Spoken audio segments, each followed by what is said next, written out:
Life is a cycle of school, work, and family. People need work to earn money, but before proceeding to that level of life, people starts at job interviews. Earning money is the source of having necessities that people need to live. This is a documentary about failed job interviews.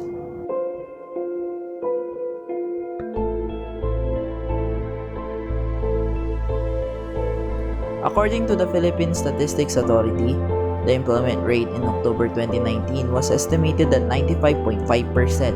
In October 2018, the employment rate was 94.9%. Seven regions had employment rates lower than the national estimate. Bangsamoro Autonomous Region in Muslim Mindanao is 93.4%. Calabarzon Region is at 94.2%. Ilocos Region, 94.8%. Bicol Region, 95.2%. Central Luzon, 95.3%. National Capital Region and Caraga Region, 95.4%. The labor force participation rate in October 2019 was estimated at 61.5% given the population 15 years old and over of 73.5 million. These estimated rates were the results of employees who got hired in different kinds of companies and also the people who got tested in their job interviews. From different kinds of courses and their perspectives, none of these rates sums up the population of people who got rejected from their job interviews. Focusing on the prior knowledge of this documentary is the reason of how people cope up with the challenge on failed and rejected job interviews. Workers starts at the bottom. Lessons, challenges, reality check, life hacks are one of the common ideal life changes one faces every day. Jumping to 2 steps behind workers' success is job interviews. A job interview is an interview consisting of a conversation between a job applicant and a representative of an employer which is conducted to assess whether the applicant should be hired. But what if the applicant failed to assess his or her job interview? And how do these people recover from their mistakes? To know about these matters, we asked people on how did they manage to move forward from job rejections.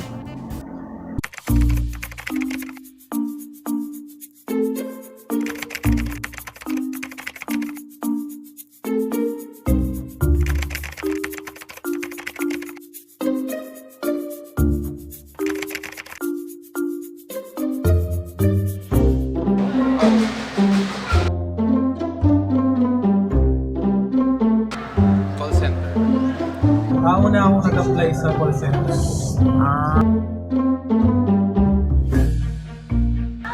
Dalawa. Bali una yun, tapos pangalawa ito. Itong Ay, pangalawa pa lang po. dahil fresh grad lang po ako.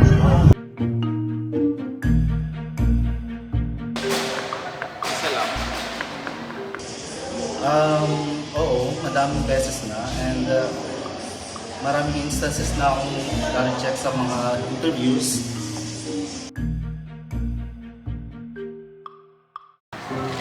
Siguro yung kulang ako sa confidence tsaka requirements. Masyado akong boastful. Dahil lang, syempre, kapag sa job interview ko, pag ina-interview ka nila, ano lang ba, eye contact sa dapat, eye to eye kang nakikipag-usap sa interviewer.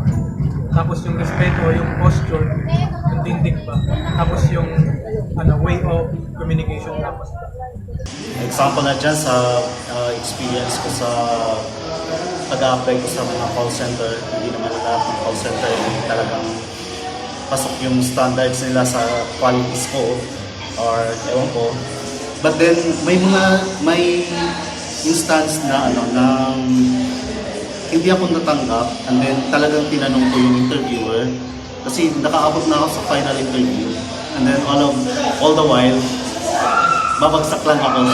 And then so tinanong ko siya kung bakit ako bumagsak and then sabi niya okay naman siyang nagsabi kung bakit ako bumagsak. Sabi niya yung sa pronunciation ko ng PH and PNF. So doon lang daw i-work out and then okay na. So minimal rin lang naman but then it counts kaya hindi ako natanggap.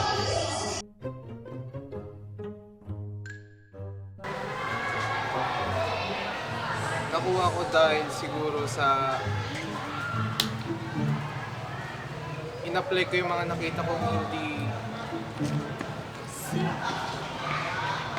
in-apply ko yung mga hindi nakita sa akin na kaya na-reject ako dati, katulad ng kulang ako sa confidence.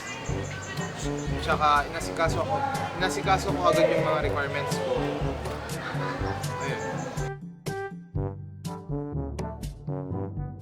Sa mga baguhan or mga may balak mag-apply, sigurado kayo sa sarili nyo, alam nyo yung ina-applyan nyo, alam nyo yung purpose nyo, para pag nandun na kayo sa interview, simultaneous yung sasagutin nyo. Yung scripted. Finding a job is truly a challenging task. Even though they fail several times in their interviews, they learn from their mistakes, and because they learn and were eager to find the job, now they are earning salaries. Some people fail and does not stop to try, but others fail and chooses to surrender. It's a choice for you on how will you fight and how will you decide what is best for you. Not knowing what the future holds, but it's better to try than to regret in the end.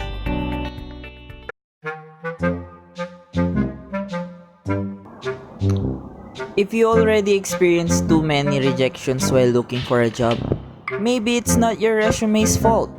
Have you realized why you got rejected? According to Byron Clark, he stated 13 common reasons why people fail interviews.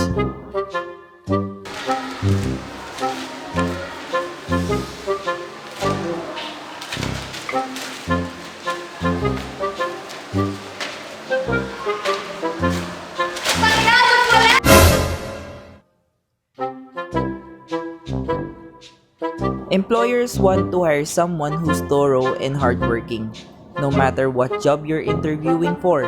And the first way to show them you work hard and don't cut corners is by walking into the interview knowing about their job and company. So, Miss Gabia, what do you know about our company? About your company, ma'am? Hotdog? Hotdog?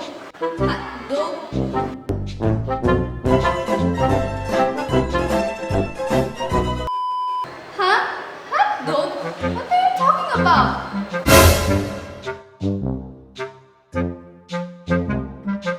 Employers want to hire someone who is looking for specific things in their job search and knows what they want.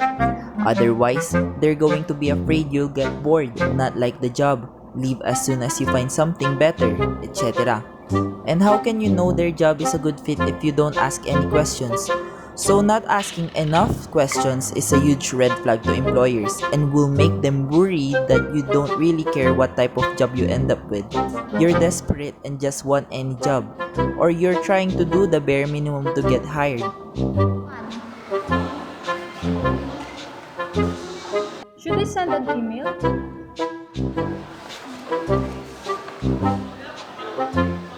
No, never mind. This is another way to show you're a hard worker who takes the extra steps to go above and beyond what's required, rather than someone who cuts corners or waits to be asked to do something. And which type of person do you think employers are hiring? Sending a thank you email to each person you met with face-to-face in an interview is recommended. Send it the following day at lunchtime, or the evening after the interview when you arrive home. Mr. Diaz, will you please take off your hat and put on your feet? I don't like that. Why? Because this is me. Because I need money. Are you really applying for this job? Your resume says here that you applied to the biggest company in the Philippines. How? I just do it. That's who I am. Okay, it is really obvious that you don't deserve this job. You may go.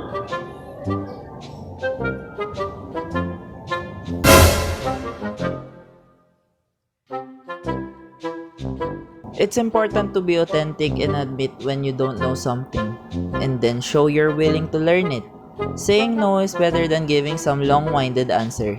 It's okay once or twice in an interview to say I'm not sure or no, I've never done that before, but I'd love to learn it. This is so much better than trying to lie or give a long-winded, confusing answer. Hiring managers are smart. They know when you're doing this. And if they don't feel they can trust you, they won't hire you. So, Mr. Pablo, what do you expect in our company? The food, the air, and the coffee maker. I love the coffee maker because it's sweetness and coffee.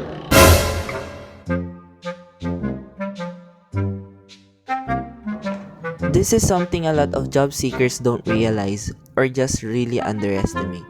Employers always want someone who is targeting specific things in their job hunt. If you don't sound like you've thought about what you want to do next in your career, employers will be worried you'll change your mind and leave, not enjoy the job and get bored, etc. So if you want more job offers, show employers you know what you want to do. What was your course and major in college? I don't know. And why did you choose it? I don't know. If you could do it again, would you stay in the same field? Why? I don't know. 5 minutes later. Are you going to say I don't know again? I don't know.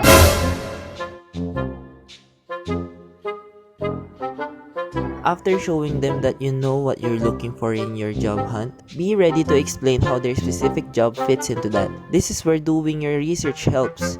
Review the job description thoroughly so you can name responsibilities that you're looking forward to doing and building skills with.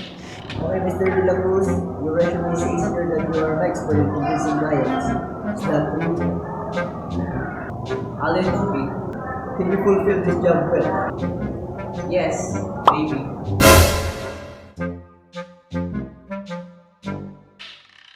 Hiring managers want someone who's going to come in and be positive, energetic, and excited about the work.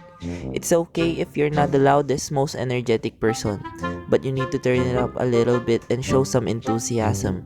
If they tell you about a part of the job that sounds interesting, say so. Try to say, "That's great. That sounds really interesting," at least once or twice in an interview where you're learning about the job duties.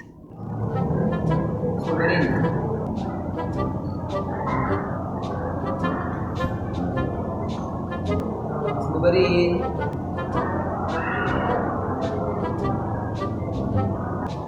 Subarin.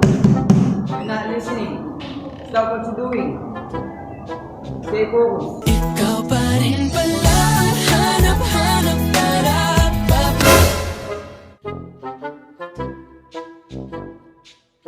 People judge each other visually before anything else. Within a fraction of a second, the hiring manager is gathering their first impression by looking at your facial expression and body language. So it's worth dressing well for your interviews and making sure you have confident body language throughout the interview. Practice having good posture, both sitting down and walking standing. Maintain eye contact when talking and listening. Avoid tapping your hands or feet or doing anything else that will distract the interview. Mr. Malunga, you're in a IT company. What are your skills? I can mop the floor. I can clean dishes. I can cook. You're not applying for the position of a janitor. You're applying for the position of a programmer. This is all wrong.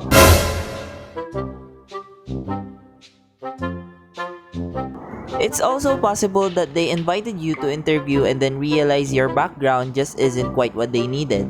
It does happen, but quite often, it's something else. It's one of those other 8 factors we looked at above. So if you keep failing in your interviews, look at the pieces you can control. Don't just blame it on bad luck or on your resume. There's a lot you can control and change to start getting job offers instead of failing in your interviews.